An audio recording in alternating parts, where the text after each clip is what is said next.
Russo nasce il 13 giugno 1770 in via Nicoletto Russo, civico 11.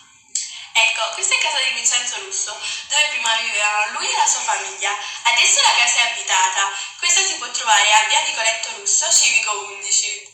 Vincenzo Russo è laureato in medicina a Nola e in giurisprudenza a Napoli ed è entrato nelle società segrete Club Rivoluzionario e Società Patriottica. Allora, in questo periodo Vincenzo Russo fu protagonista della vita culturale, scrivendo nuovi giornali che spinsero i francesi a proclamare anche la campagna a una repubblica. Però la Repubblica aveva i giorni contati, infatti le armate sanfediste già si erano preparate per andare a prendere Vincenzo Russo.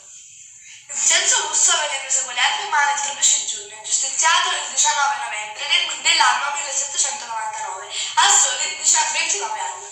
Penso che Vincenzo Russo sia stato uno degli uomini più importanti di quel periodo, combattendo per avere indietro i propri diritti, anche se ha perso la vita.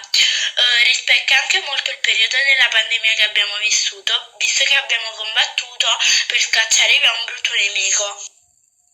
Stimo molto Vincenzo Russo perché lui ha lottato per avere indietro tutti i suoi diritti. Come lui ha lottato, noi oggi stiamo lottando per sconfiggere questo brutto Covid-19. Penso davvero che Vincenzo Russo sia stato un grande uomo, anche perché ha rischiato la vita pur di avere i diritti che meritava. Come appunto Vincenzo Russo ha lottato ai tempi, diciamo che stiamo lottando anche noi in questo periodo per sconfiggere questa brutta pandemia.